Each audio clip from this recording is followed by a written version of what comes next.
चलो, जस करस तस पावत है, जस करस तस भोग विधाता। अब जैसे करोगे वैसे पाओगे, तुम्हारा मेहनत तुम्हारा रिजल्ट। इधर देखिए हाँ, कहाँ गया इन्वायरमेंटल इशू। चलो अब शांत रहो, अब मत कुखो। इन्वायरमेंटल इशू,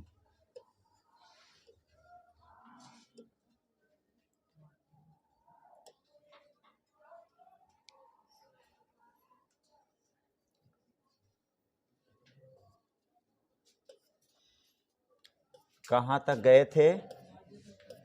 हाँ, मार्जक बताना है ना। चलो अच्छा, वो वाला यंत्र के बारे में बता दिए थे ना, हैं? देखो जैसे कि इसमें हो सकता है अगर दे वायु फिल्ट्रेशन, अगर दे तो बढ़िया बात है, और नहीं देगा तो हम क्या कर सकते हैं। इसमें अगर फिगर में देगा ना, जो छोड़े हैं उसमें स्पेस दिखा होगा, पीडीएफ खोला होगा ना, तो 2 जगह खुला स्पेस छोड़ा हुआ है। तो सर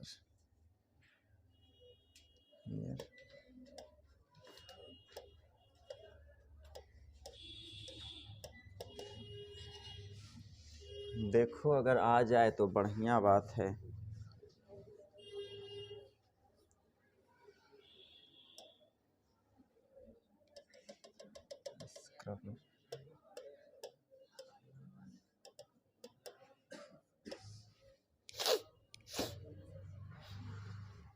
चलो स्क्रबर देखो, ऐसा होता है स्क्रबर। 2 गो को हम बताए थे, एगो आपको क्या बताए थे, ध्यान में है? एगो हम विद्युत के द्वारा वायु में जो धूल कण था उसको क्या करते थे, रोकते थे, था ना जी। एगो उसके द्वारा हम वायु में रोकते थे, और दूसरा हम आज आपको बताने वाले हैं कि इसमें क्या होता है, कौन कौन से पार्टिकल को रोकता है। ये और आसान है, देखिएगा। देखो इस फिगर में अगर दिखाए अच्छा तो ठीक है।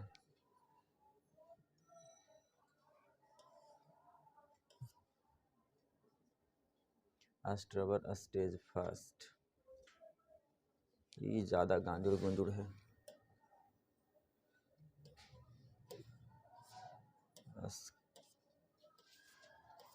स्क्रबर, चलो सबसे आसान यही फिगर है।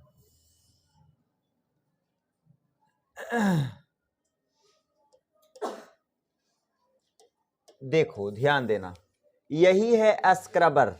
इससे भी वायु प्रदूषण को क्या किया जाता है, रोका जाता है। देखिएगा इसमें होता क्या है ओरिजिनल में। इस प्रकार के यह क्या होते हैं, बॉक्स होते हैं।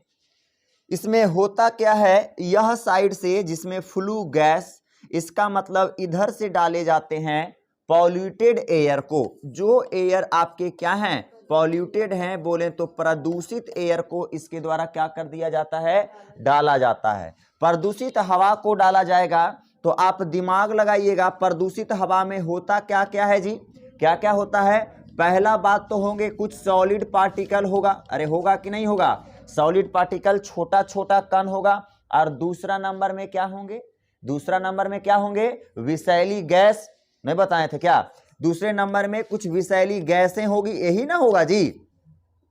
अब बताइए होगा क्या, जब यह पॉल्यूटेड एयर यहां से जाते हैं तो यह पॉल्यूटेड एयर में होता क्या है, ऊपर से इसमें आपको दिख रहा होगा, यहां देखो यह पंप है, पंप सर्कुलेशन पंप, तो कौची के सर्कुलेशन, तो वाटर के, कौची के, वाटर के। इससे हवा प्रवेश करा दिया जाता है, और इससे क्या होते हैं, देखो इस प्रकार से स्प्रे मारा जाता है, पानी का फुहारा मारा जाता है। क्या चीज का फुहारा, पानी का फुहारा। अब देखो जैसे कि यहां से फटाक से ये हवा जाएगा, और ऊपर से अगर फुहारा मारा जाएगा तो धूल कण जो हवा में रहेंगे, वह धूल कण में पानी का अवशेष जाएगा, तो भारी होने की वजह से वह बॉटम पर पानी के साथ बैठ जाएगा कि नहीं बैठेगा। अरे बैठेगा, और इधर से फिर जो निकल जाएंगे यह कैसा हवा निकलेगा, स्वच्छ हवा निकलेगा। तो यह क्या है, यह कौची के द्वारा हवा को हमने फिल्टर किया, स्क्रबर के द्वारा। कौची के द्वारा, स्क्रबर के द्वारा। जबकि जो हमने कल देखा था, कल के बारे में हमने आपको बताया क्या था कि इस प्रकार से दो पट्टियां थी, सिलियां थी, था ना, और इसमें तीन इलेक्ट्रोड मतलब वायर समझो या इलेक्ट्रोड समझो लगे हुए थे। इसमें हाई पावर इलेक्ट्रिसिटी को क्या किया जाता था, डाला जाता था, और हाई पावर इलेक्ट्रिसिटी के वजह से इसके अगल बगल क्या निकलते थे, इलेक्ट्रॉन। क्या निकलते थे, इलेक्ट्रॉन। अब जब इधर से धूल कण जाएंगे, इधर से जब धूल कण जाएंगे, तब धूल कण जो होगा यह इलेक्ट्रॉन की वजह से धूल कण भी क्या हो जाएंगे, उस पर भी इलेक्ट्रॉन चार्ज आ जाएगा। आएगा कि नहीं आएगा, धूल कण पर भी इलेक्ट्रॉन चार्ज आ जाएंगे। फिर यहां पर इस प्रकार से पट्टियां लगी होती थी, और इस सब से इलेक्ट्रॉन कैसा निकलता था, पॉजिटिव इलेक्ट्रॉन। कैसा इलेक्ट्रॉन, पॉजिटिव। तो हवा के साथ जब धूल कण जा रहा होता था, और धूल कण कैसा चार्ज लेकर, निगेटिव, तो यह पॉजिटिव इसको क्या कर लेता था, आकर्षित कर लेता था, अर्थात इस पट्टियां पर धूल के कण को क्या कर लिया जाता था, अवशोषित कर लिया जाता था। उसके बाद इधर से फिर क्या निकल जाते थे, शुद्ध हवा निकल जाते थे। क्लियर। अरे तुम देखा है रेडिएटर फिल्टरेशन, देखे होगे गाड़ी उड़ी में एक लगल रहता है जाली जैसा आगे की ओर, वह भी क्या करता है, फिल्टर करता है, धूल कण को अंदर जाने से क्या करता है, रोकता है। समझे बात को। लेकिन वह विद्युत के द्वारा नहीं चलता है। यह जबकि हम बताए थे, ये क्या था हमारा, यह था इलेक्ट्रोड पार्टिसिपेटर, यही ना हमारा था जी।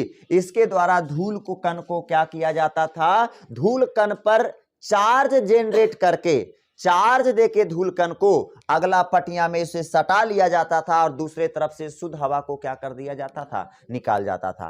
तो एक में छोटा सा फिगर छोड़े हैं जहां पर वह इलेक्ट्रोपार्टिसिपेटर का फिगर बनाना है, और दूसरा में यह अपमार्जक का। देखो ओरिजिनल में अपमार्जक इस प्रकार से होते हैं, स्क्रबर। इस प्रकार से बड़े बड़े पावर प्लांट लगे होते हैं स्क्रबर के, वायु पॉल्यूशन के लिए।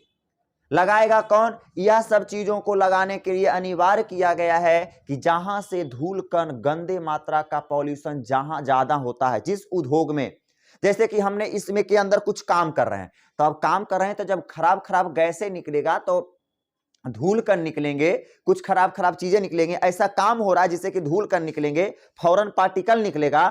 तो उसको निकलने के लिए बाहर में एगो हम ऐसे करके चिमनी खोलेंगे ना ऐसे ऊपर से जी, तो कहा क्या जा रहा है कि जो चिमनी रियन आप खोलते हैं उससे आप कनेक्शन करके लाइए, और इस स्क्रबर में क्या कर दीजिए, निचुआ में यहां पर से क्या कर दीजिए, डाल दीजिए, जिससे होगा कि आप जो वायु को प्रदूषित किए हैं वहीं पर फिल्टर होके क्या हो जाएगा, गिर जाएगा, और वातावरण में कैसा हवा चल जाएगा, क्लीन गैस चल जाएगा। कैसा गैस चलेगा, क्लीन बोले तो साफ गैस।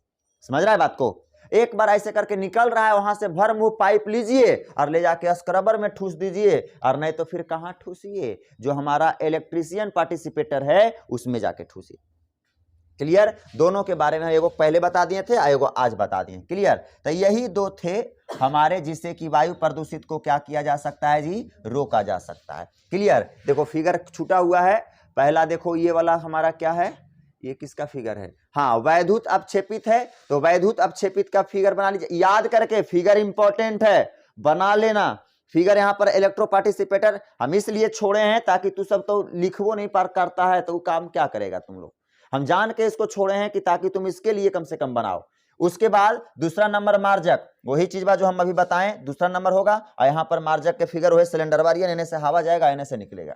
क्लियर। किताब खोलेगा इसी बहाने, इसी के कारण हम छोड़े हैं, तो इसे तुम लिख लेगा। अब समझिए वाहन वायु प्रदूषण का नियंत्रण। वाहन वायु, जैसे कि हम जानते हैं वायु के प्रदूषण में जो हमारा होता है, अहम भूमिका हमारे वाहन के भी होते हैं या नहीं होते हैं, वाहन के भी अहम भूमिका होता है प्रदूषण को, वायु के प्रदूषण में। तो समझिएगा जरा बढ़िया से जी, कैसे कोई कोई कर रहा है, कुछ ही कर रहा है? देखिएगा, ध्यान दीजिएगा यहां पर, तो पूरे विश्व में, अरे यार ऐसे कैसे हो गया, पूरे विश्व में जो हमारा है पूरे विश्व में सन 1990 ईस्वी में वाहन के द्वारा हो रहे प्रदूषण के बारे में पता लगाया गया।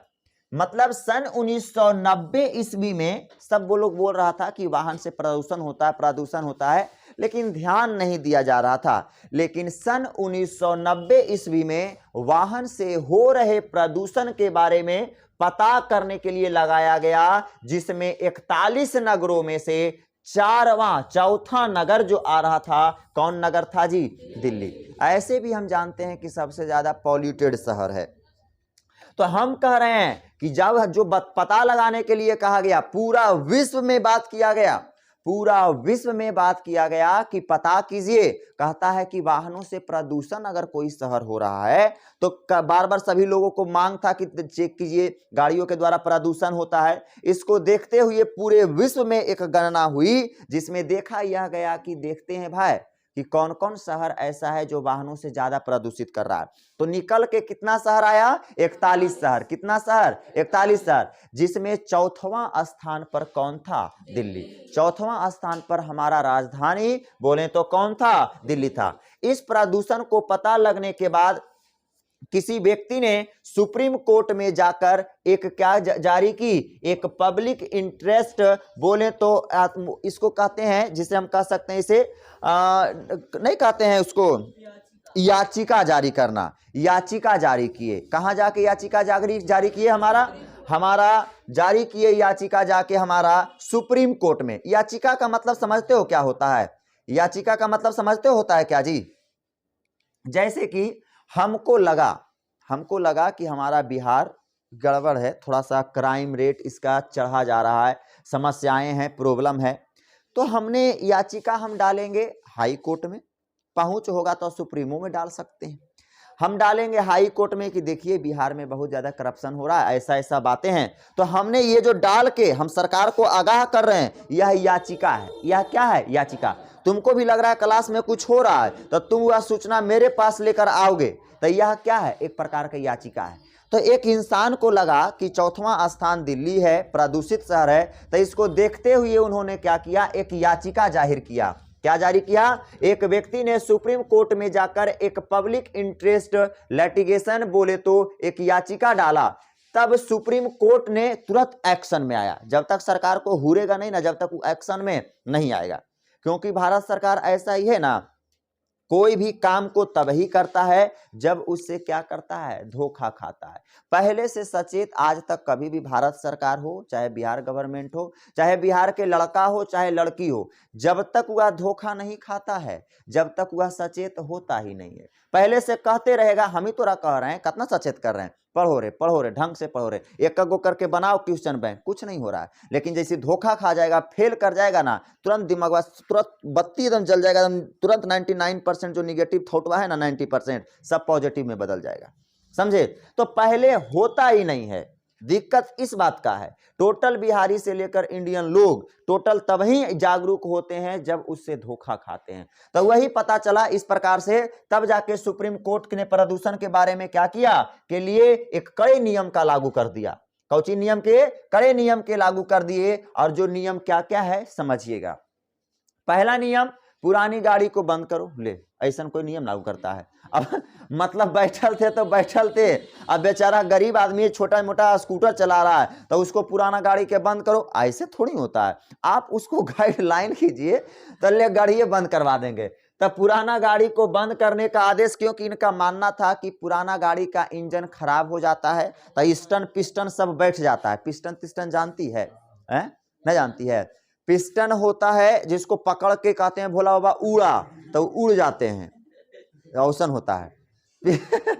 पिस्टन अंदर में चलता है क्या जी? इस प्रकार से ऐसे से चलता है, वही होता है पिस्टन। और उसी के पर वही जो ऐसे टकराता है ना, तो वहां से कोची बोलता है कि एनर्जी जनरेट होता है, और वही एनर्जी के वजह से चक्का क्या होते हैं? घूमते हैं। तो कहा गया कि देखिए भाई, पुराना गाड़ी हो जाता है तो इंजन पिस्टन सब बैठ जाता है, और वह पिस्टन बैठ जाने की वजह से गाड़ी की जो होते हैं अधिक मात्रा में कोची का प्रोडक्शन करता है? धुआं का। किसका प्रोडक्शन करता है? अधिक मात्रा में धुआं का प्रोडक्शन करता है। इसलिए आप फटाक से क्या कर दीजिए? गाड़ी बंद कर दीजिए। लेकिन यह गलत कानून है। आप आप दिमाग लगाइए कि आखिरकार जो पुराना गाड़ी है धुआं अगर दे रहा है तो आप उसको यह कहिए कि देखो भाई इंजन में तुम कुछ चेंजेज लाओ। तुम्हारा जैसे कि कोई आदमी 3 लाख में गाड़ी खरीदा है, पुराना हो गया, पैसा उसा हो रहा नहीं, या तुम कहेगा गाड़ी चल हिलने देवो, तो दिक्कत ना है जी।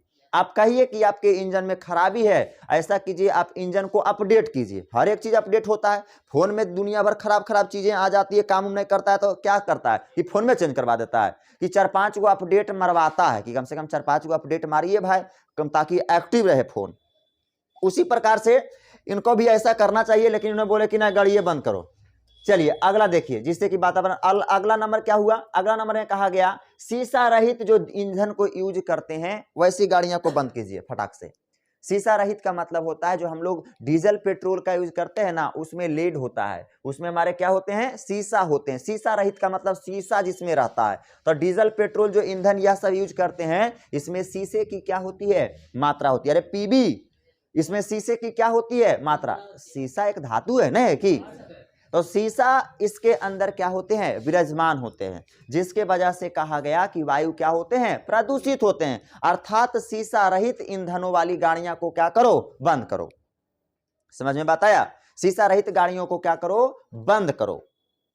इसलिए आपको पता होगा कि अभी हाल फिलहाल जानते होंगे कि दिल्ली में सीएनजी ही चलता है, आपको पता है, यही सब चीजों के लिए कानून के लिए आया था। अगला बात, दूसरा में सल्फर का यूज कम करना चाहिए। जो भी चीजें वैसा चीज है जिसमें सल्फर का मात्रा का प्रयोग किया जा रहा है, सल्फर योगी चीजों को आप क्या करें, प्रयोग नाम में ना लाएं, क्योंकि सल्फर से भी वातावरण काफी दूषित होते हैं। अगला, डीजल को कम यूज करें, वही बात हुआ। सीएनजी वाले गाड़ियां का क्या करें, आदेश दिया गया कि सीएनजी गाड़ियां जो सीएनजी हमारा होता है, सीएनजी जैसी गाड़ियां को क्या करें, आप यूज करें, या फिर आप अपने गाड़ी को इंजन को चेंज करवा दें और उसके जगह पर आप क्या लगा दें, सीएनजी लगा दें। बहुत सी गाड़ियां हैं, आज भी 4 व्हीलर है, तो 4 व्हीलर में आप इंजन चेंज करा के सीएनजी सिलेंडर लगवा सकते हैं, लेकिन 40 से 50 हजार खर्च जाता है, कॉस्टली होता है। तो देखिएगा, हाँ, सीएनजी का फुल फॉर्म आपको पता होगा, कंप्रेस्ड नेचुरल गैस। क्या होता है, कंप्रेस्ड नेचुरल गैस हमारा क्या होता है जी, कंप्रेस्ड नेचुरल गैस बोले तो संपीड़ित प्राकृतिक गैस। क्या होता है, संपीड़िता प्राकृतिक गैस होता है सीएनजी का फुल फॉर्म। अगला थोड़ा सा नोट में, सन 2002 ईस्वी में दिल्ली के सभी बसों को सीएनजी में भी क्या कर दिया, सीएनजी में कन्वर्ट कर दिया गया। जितना दिल्ली में जो बस भी चलने लगा वह सन कितना ईस्वी में, 2002 ईस्वी में क्या कर दिया गया, सरकारी से लेके प्राइवेट बसों को भी क्या कर दिया गया जी, सबको क्या कर दिया गया, सीएनजी। सीएनजी से प्रदूषण होता है, ऐसा नहीं कि सीएनजी से प्रदूषण होबे नहीं करता, लेकिन नाम मात्र होता है, जिससे कि उतना ज्यादा वातावरण प्रदूषित नहीं होता है जितना कि डीजल और पेट्रोल से होते हैं। बात समझ में आया। चलिएगा अगली बातें यह आती है कि आखिरकार सीएनजी बेहतर क्यों। अब सवाल ये है, आपसे पूछ देगा 2 नंबर में कि बताइए सीएनजी बेहतर क्यों है सीएनजी बेहतर। समझिएगा, जब पेट्रोल, अभी जो बोले वही बात है, जब पेट्रोल और डीजल को जलाया जाता है तो कुछ अज्वलनशील पदार्थ रह जाते हैं जो जल नहीं पाते हैं। जब हम पेट्रोल और डीजल को जलाते हैं ईंधन में, तो धुआं से कुछ ऐसी पदार्थ निकलती है जो संपूर्ण तरीके से क्या नहीं होता है, जलता नहीं है। और जो संपूर्ण तरीका से नहीं जल पाया तो बाहर में आकर भी नहीं जलेगा, और बाहर में आकर नहीं जलेगा तो वह प्रदूषण का क्या बनेगा, कारण बनेगा। बात समझ में आया। तो हमने कहा कि जब पेट्रोल और डीजल को जलाया जाता है तो कुछ अज्वलनशील, पेट्रोल और डीजल में जैसे कि क्या, शीशा है, शीशा जलेगा। अभी बोले ना पेट्रोल डीजल में शीशा है जी, शीशा जलेगा, नहीं जलेगा। तो वह शीशा जब रह जाएगा तो वह प्रदूषण का एक कारण बनेगा कि नहीं बनेगा, प्रदूषण का एक कारण बन जाता है। जैसे कि आप एग्जांपल में देख सकते हो 3-4 क्या है ये, नहीं यह गलत लिखा गया है, या 3-4 बेंजीन होते हैं, परसेंट हुआ नहीं है, गलत लिखा हुआ है, समझे। चलो अच्छा कोई बात नहीं, गलत लिया। शीशा के बारे में बताया ना, चलो ई वाला है ना, ई बेंजोपिन 3 4, अरे एक नोमेनक्लेचर पढ़ा होगा तुम 11th में, तो इसी प्रकार के लिखता होगा 3 4 पेंटो बेंजीन, इस प्रकार से, तो इसी प्रकार से लिखे हो ना, तो उसी जो है ना 3 4 बेंजोन बेंजीन होता है। तो यह भी एक प्रकार के जो हमारे होते हैं, यह अज्वलनशील पदार्थ होते हैं जो डीजल और पेट्रोल में होते हैं, यह जल नहीं पाते हैं। अगला बातें, अब देखिएगा, अब जबकि अब अच्छा क्यों है बताएंगे ना कंपेयर करके हम, जैसे कि इसको बोले कि ई अच्छा ओकरा से काहे है, ई अच्छा ओकरा से काहे है, तो पहले कंपेयर करके बताएंगे तबे ना अच्छा का साबित होगा। हम इसकी अच्छाइयां बता देंगे उसके बारे में बतेबे नहीं करेंगे तो कैसे पता चलेगा, हो सकेरा से अच्छा रहे, हम कह देंगे कि ऐसा है, ये ऐसा है, तब जाके कंपैरिजन में साबित करना होगा कि रियल में अच्छा है। तो कंपैरिजन में हम कर रहे हैं, डीजल और पेट्रोल को खराब बता दिए क्योंकि उसमें शीशा है जो कि जलता बलता नहीं है, तो नहीं जलने की, अगर जलता भी है तो वह वायु को क्या करता है, प्रदूषित करता है। लेकिन जबकि सीएनजी को जब जलाया जाता है तो एकदम कम मात्रा में अज्वलनशील पदार्थ बनती है जो वातावरण के लिए क्या होती है, फायदेमंद होती है, अर्थात कम प्रदूषित करती है। फायदेमंद कौन चीज होगा, कम प्रदूषित करती है। क्लियर, बात समझ में आ गया।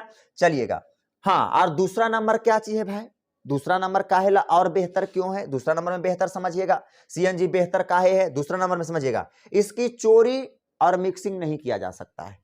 जबकि पेट्रोल और डीजल, अब कहेगा सर चोरी के मतलब हम नहीं समझे, जैसे कि गाड़ी उड़ी हम जैसे लगाएं, एकदम ठेठ भाषा में समझते हैं, गाड़ी उड़ी लगाएं, भर टंकी तेल लगा लियो और रोड ऊपर लगा लियो, तो कोई चोर चुहाड़े लो लफुआ दिल को पाइप नोच के चले को निकाल, फटाक से निकाल लिया। लेकिन सीएनजी हमारा है तो जैसी करके से हुरेगा तो सीएनजी टोटल बर्बाद हो जाएगा, वातावरण में निकल जाएगा, लेकिन उसको वह स्टोर कर नहीं पाएगा। तो सीएनजी को चोरी भी नहीं हो सकता है और इसमें किसी प्रकार का कोई और गैस का मिलावट करना चाहेगा तो मिलावट भी नहीं होता है, मिक्सिंग भी क्या होगी, नहीं होगी। उसके बाद दूसरा फायदा क्या है, यह पेट्रोल और डीजल से भी क्या है, सस्ता है, लेकिन आज के समय में सस्ता नहीं रहा। कुछ दिन पहले लगता है 60-65 था, अब तो लगता है कि 70+ से हो गया जी, वो चल जाएगा, उतने के रेट में चल जाएगा। तो 100 हमारा पेट्रोल उट्रोल है 110 कैसे है अभी, 107 रुपया, अरे हो चलिए गया 60-70 के आसपास, तो उसका पीछा ही कर देगा, फिर आदमी के ओले लेवे पड़ेगा, ओले लेके भुड़भुड़ते रहेगा। सबसे बढ़िया ओला है, अभी सबसे बढ़िया अगर कोई हो ना तो बैटरी के इलेक्ट्रिसिटी है, और ओकरो में से ओला, ओला मतलब ओल, खाई कि नहीं खाई कभी हैं वो एजा पर लगल रहा, एजा पर एगो स्कूटी अभी लगता है अंदर हो रहा कर दिए होंगे, एजे पर लगल रहता है जी परी, हमरे तरफ एजे लगल रहता है। अरे इनका एगो लिए हैं, अभी लिए हैं, लेकिन महंगा गाड़ी है, जितना तू स्कूटी में भी 70-75 हज़ार रुपये लग रहा है ना, ओहो स्कूटी ये है, और कीमत जानता है कितना है, 1,25,000। और यहाँ आ भी नहीं सकता है, वो दिल्ली से आता है, यहाँ कोई रखता ही नहीं है। वो स्कूटी कहेंगे कि वह स्कूटी दे रहा है 60-70 हज़ार में, वह स्कूटी दे रहा है 1,35,000 में, तो बिहारी के दिमाग तो रहता है सस्ता पर ही, बढ़िया मटेरियल थोड़ी है, बढ़िया पर थोड़ी जाएगा, तो बिहार में वो सब रखबे नहीं करता है कोई। अगर मंगाना है सोच समझ किसी के पास है, वो डायरेक्ट मंगाता है, उसकी इतना ज़्यादा खूबियाँ हैं सोच नहीं सकते हो। गाड़ी की चोरी नहीं हो सकती है, पहली बात।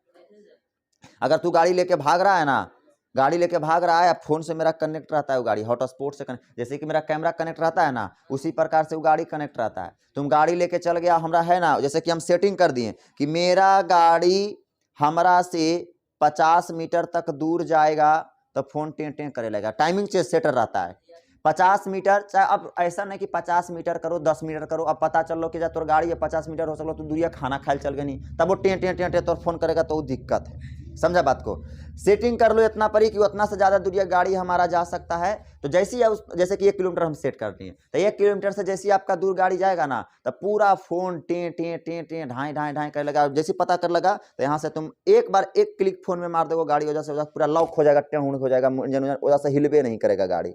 अब बहुत भारी इंजन है, उठ ही नहीं सकता, पूरा अपने से हैंडल उंडल टेढ़ हो जाएगा ऐसे करके। अब बोला तू अब ज्यादा चोर डकैती रहा आदमी रहा, मतलब किरान उठा के ले जिम्मा तो किरान उरान चोर उतना काम कर सकता है, नहीं कर सकता है। तो पहली बात सेफ्टी फर्स्ट। फटाक से जैसे कि हमरो से बोला गया फोन के बारे में कि देखिए आजकल के फोन, आईफोन के बारे में जानता होगा कि तुमको धीरे धीरे तो अब सस्ता हो गया, 50,000 पर आ गया जी, 40-50 पर आ गया। तो कभी सोचा है कि आखिरकार फंक्शन भी इस फोन से उसमें कम है, बैटरी भी इससे कम चलता है, कैमरा भी इससे कम है, एप्लीकेशन का फैसिलिटी भी इससे बहुत ज्यादा उसमें कम है, लेकिन फिर भी वह महंगा क्यों? रीजन क्या है? ब्रांडेड नहीं, ब्रांडेड का कोई मायने नहीं, उसमें सिक्योरिटी ज्यादा है।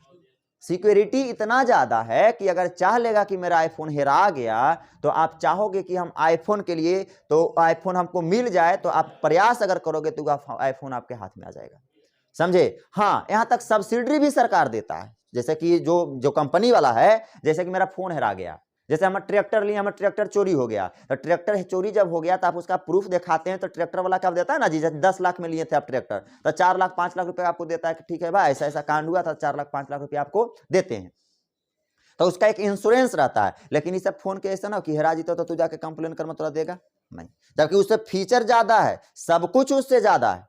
और दूसरी बात, फोन ब्रांड है। दूसरी बात यह है कि उसमें एक लोगो लग गया है, जिस लोगो का लगता है कि हम बहुत बड़ा चीज है। आदमी देखता है शीशा पर ले लेके फोटो दिखाता है उसको, समझ रहा है? आजकल उससे ज्यादा महंगा फोन लॉन्च कर दिया है ओप्पो वीवो, उससे ज्यादा महंगा और कई गुना। यही फोन को जो यहाँ पे है, यही फोन अगर ऐसा फैसिलिटी में जिस दिन अगर निकाल दिया ना आईफोन, तो इसका कीमत जानता है 4 लाख 5 लाख होगा, 4 लाख और 5 लाख होगा इसका।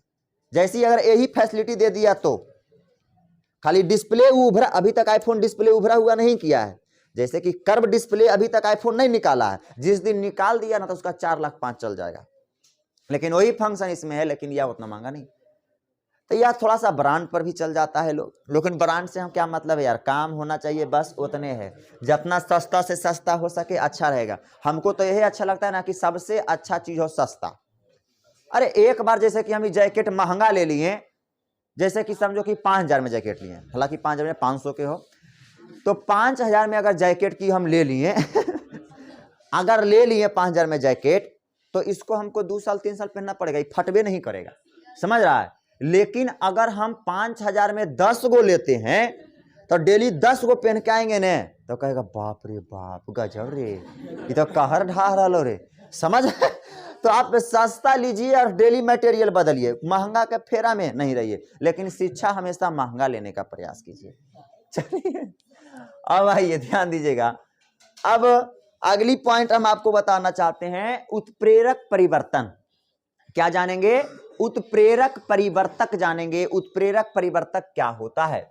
यह एक प्रकार का परावर्तक होते हैं जिसका निर्माण महंगे मेटल से होता है। यह जो उत्प्रेरक परिवर्तक है ना, यह ज्यादा कुछ नहीं, यह भी एक प्रकार का इंजन है। क्या है? इंजन है। महंगी गाड़ियों में लगता है, जैसे कि हो गया फरारी, मर्सिडीज, आपका BMW, यह सब गाड़ियों में लगता है। देखिएगा, समझिएगा, ध्यान दीजिएगा, पहले पकड़िएगा, पहले इधर। उत्प्रेरक परिवर्तक क्या है?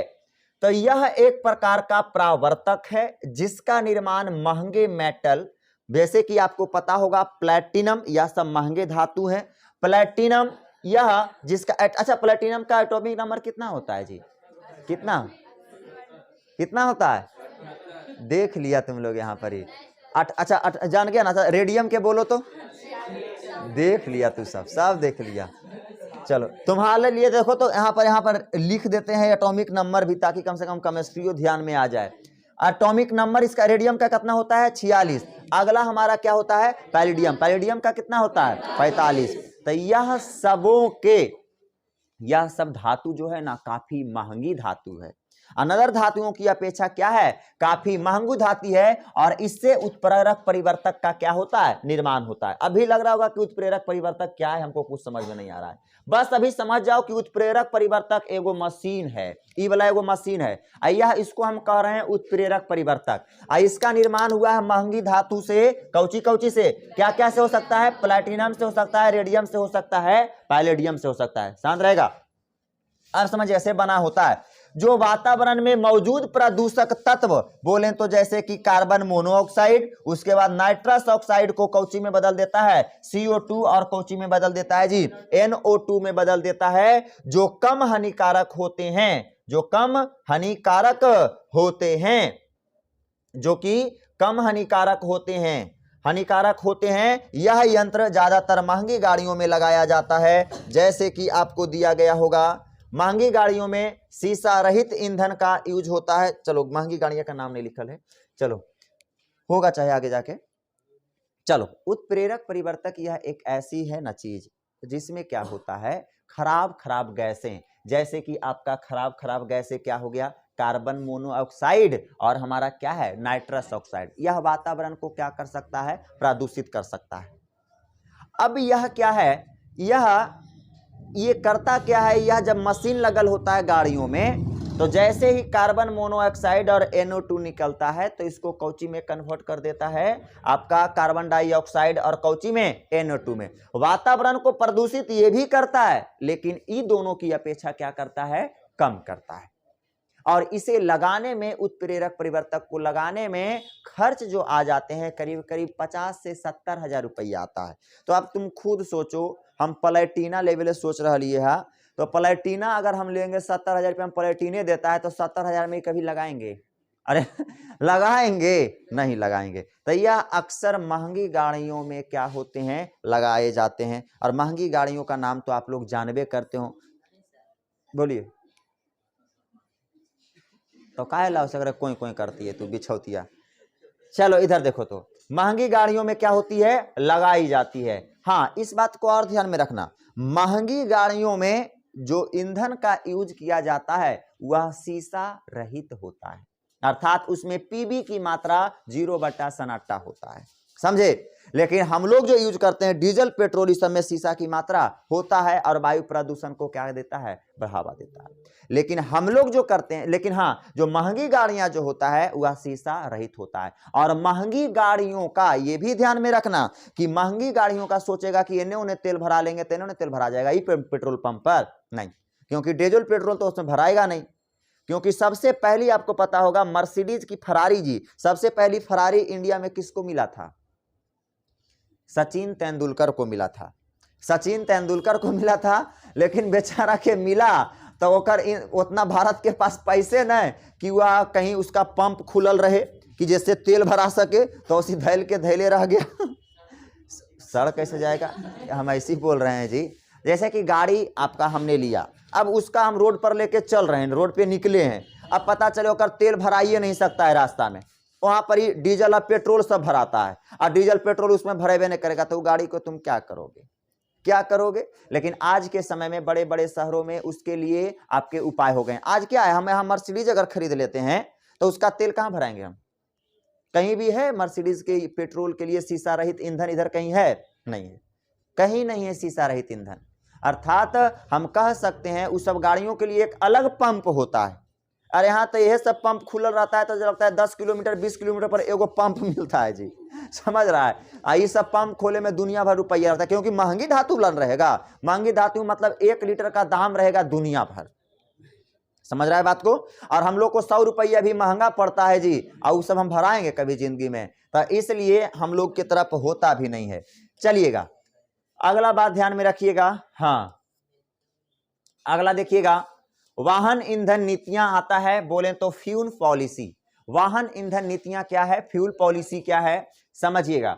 सरकार के द्वारा ईंधन पर मार्गदर्शन सिद्धांत करके कुछ नीतियां लाई गई, सरकार के द्वारा कुछ नीतियां लाई गई। लगा कि देखो भाई गाड़ियां पर तो हमने कंट्रोल कर लिया, लेकिन ससुरा कुछ ईंधन ऐसा है ना कि जो प्रदूषण करता है, कोई ईंधन ही ऐसा है जो क्या करता है, प्रदूषण करता है। तो इसके लिए कुछ नीतियां लाई गई, जिसमें से पहला क्या लाया गया, यूरो 3 मानक। क्या लाया गया, यूरो 3 मानक। नाम थोड़ा सा अजीब जैसा लग सकता है, यूरो 3 मानक।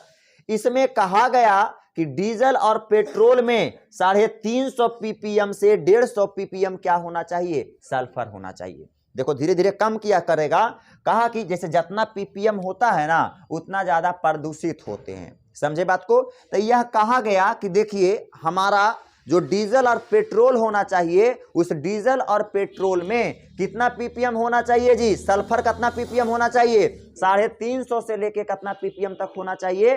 देखो, डीजल जो होना चाहिए 350 पीपीएम का होना चाहिए, और पेट्रोल जो होना चाहिए कितना पीपीएम का होना चाहिए? अर्थात डीजल और पेट्रोल में सल्फर की मात्रा 350 पीपीएम और कितना पीपीएम की होनी चाहिए? 150 पीपीएम की होनी चाहिए। समझे बात को? अगली बातें ध्यान। अच्छा, पीपीएम का फुल फॉर्म क्या होता है? तो पार्ट्स पर मिलियन। क्या होता है? पार्ट्स पर मिलियन। क्लियर? अब देखो, हाँ, अब देखो दूसरा नंबर में यूरो सेकेंड लाया गया, जिसे हम इंडिया स्टेज सेकेंड भी कह सकते हैं। पहले थर्ड लाया गया, ओकर बाद कोची लाया गया? सेकेंड लाया गया। देखो, तुमको लग रहा होगा ना उल्टा जैसा, कि पहले फर्स्ट आना चाहिए सर, पहले सेकेंड आना चाहिए, फिर थर्ड आना चाहिए। नहीं, सुधार पहले थर्ड। अब कोई चीज प्रदूषित है तो डायरेक्ट उसको फर्स्ट पर ले चलाइएगा, प्रदूषित है तो धीरे धीरे कम ना कीजिएगा जी। इसीलिए पहले थर्ड लाया गया कि देखिए भाई, पेट्रोल और डीजल पेट्रोल जो होगा, पेट्रोल के अंदर जो आपका सल्फर की मात्रा होना चाहिए कितना होना चाहिए? 350 पीपीएम, जबकि डीजल के अंदर कितना होना चाहिए? 150 पीपीएम। जबकि दूसरा बार फिर ईंधन नीतियां लाई गई तो दूसरा लाया गया यूरो सेकेंड। बोले तो क्या हो जाएगा? India stage second. यह किसमें क्या कहा गया? यह अभी हाल फिलहाल लाया गया है। यह इंडिया में हाल फिलहाल लागू किए गए हैं, जिसमें ईंधन में सल्फर की मात्रा और कम किया गया। जैसे 350 150 था ना जी, तो इसमें सल्फर की मात्रा को क्या किया गया? और कम। अरे हम जानते हैं सल्फर की मात्रा जितना कम रहेगा उतना ज्यादा कम क्या होगा? प्रदूषण फैलेगा। तो दूसरा नीतियां में और सल्फर को कम किया गया। और तीसरा नीतियां क्या लाया गया? तीसरा नीतियां लाया गया भारत स्टेज 4। क्या लाया गया? भारत स्टेज 4। अब समझ, अब भारत स्टेज 4 में क्या कहा गया? वर्तमान में यह अभी लागू है, वर्तमान में यह ईंधन की नीतियां अभी क्या है? लागू हैं। अब समझिएगा, थोड़ा यहां से समझिएगा, कुछ वाहन के लिए भी नीतियां लागू किया गया है। जैसे कि वाहन है तो उसके लिए कौन सा मानक लगा है और किस किस शहर में लागू है, इस बात को। मानक का मतलब अब समझ में आया? मानक का मतलब यह हुआ ना कि डीजल और पेट्रोल में सल्फर की मात्रा क्या होनी चाहिए? कम होनी चाहिए। बात समझ में आया? इसी प्रकार के कार्य नीतियां को लाया गया। जैसे कि 4 व्हीलर, आपके पास अगर 4 व्हीलर गाड़ी है तो उसमें भारत स्टेज 4 होना चाहिए, अर्थात सल्फर का मात्रा एकदम क्या होना चाहिए? कम होना चाहिए, जो हाल फिलहाल अभी चल रहा है। और यह लागू कब किया गया जी? अप्रैल 2022 में लागू किया गया, और यह पूरा भारत में लागू है। सॉरी, हाँ, 11 में लागू किया गया। कब लागू किया? 2011 में लागू किया गया। अगला आया गया 3 व्हीलर के लिए। 3 व्हीलर में कौन कौन आ जाएगा? टेम्पू आ जाएगा, झरझरिया आ जाएगा, या रिक्शा आ जाएगा। रिक्शा हाँ, रिक्शा कहती है नहीं होगा। अरे कितना इतना उस्ताद बिहार में है ना कि रिक्शा वो में फीटर लगा के घूरता है। निचुआ में हम कई गो देखियो ना कि सीढ़ी बांध ले हो और ओकरे चालू करके एकदम घूर रहो लेके, कहिए कि एक से एक इंसान हो भाई, अब पीछे मलकिनी के बैठे ले लो। चलो इधर देखेगा, 3 व्हीलर में भी कैसा लगा हुआ है? भारत स्टेज 4 लगा हुआ है। यह भी पूरा देश में लगा हुआ है, 2011 में ही लागू किया गया था। और 2 व्हीलर के लिए भी भारत स्टेज 4 लगा हुआ है। ध्यान में रखना, 2 व्हीलर हो चाहे 3 व्हीलर हो चाहे 4 व्हीलर हो, सभी में स्टेज क्या लगे हुए हैं जी? 4 लगे हुए हैं। यह हाल फिलहाल जो भी नीतियां चल रहा है, और यह सभी देश में लगा हुआ है। और यह नीति कब लागू किया गया था? सन 2011 ईस्वी को। बात समझ में आया? क्लियर? नोट में एक बात को ध्यान में रखिएगा, सन 1981 ईस्वी में वायु प्रदूषण निरोध अधिनियम को क्या किया गया? पारित किया गया। फिर 1981 ईस्वी में फिर क्या किया गया? मतलब 1981 ईस्वी में वायु प्रदूषण निरोध अधिनियम, मतलब वायु प्रदूषण को कम करने के लिए अधिनियम को ही कहते हैं वायु प्रदूषण निरोध अधिनियम। कब लाया गया? सन 1981 ईस्वी में पारित किया गया। फिर 1987 में 6 साल के बाद इसे संशोधन किया गया। संशोधन का मतलब समझते हो क्या होता है? संशोधन का मतलब होता है कि हमने यह स्केच का निर्माण किया। कोई आदमी आया कहा देखो स्केच ये अच्छा नहीं है, स्केच ठीक है लेकिन संशोधित इसमें कर रहे हैं कि थोड़ा सा नींव ऐसे करके निकाल दोगे ना तो लिखने में थोड़ा सा और अच्छा लगेगा। यही चीज है, और इसी में थोड़ा सा हमने चेंजेज किया। ये क्या है? संशोधन है। क्या है? संशोधन। तो 1987 ईस्वी में संशोधन किया गया। संशोधन किया गया। संशोधन किया गया और संशोधन करके इसमें फिर क्या जोड़ा गया जी, ध्वनि प्रदूषण को क्या कर दिया गया, जोड़ा गया। अर्थात जो हमारा वायु प्रदूषण को लिए लाया गया था ना ये नियम कानून जी, कौची लाया गया था, वायु प्रदूषण निरोध अधिनियम, कब लाया गया, 1981 ईस्वी में। तो सन 1987 ईस्वी में, 1981 के जो अधिनियम था, सन 1987 ईस्वी में क्या किया गया, सबको लगा ना कि ध्वनि प्रदूषण भी एक प्रकार का वायु प्रदूषण है, इसलिए इस चीज को 1987 में फिर क्या कर दिया, ठोक दिया, जोड़ दिया। अर्थात कह सकते हैं ध्वनि प्रदूषण नेक्स्ट हेडिंग होगा, और यह ध्वनि प्रदूषण के वजह से भी वायु प्रदूषण होता है। इसके बारे में हम चर्चा करेंगे कल की क्लास में। क्लियर, यह चलेगा 2-3 दिन, उसके बाद समाप्त हो जाएंगे। क्लियर, चलिए सभी लोग क्वेश्चन बैंक बनाएगा, जो बताए हैं पहल कर रहे हो पढ़ते रहो।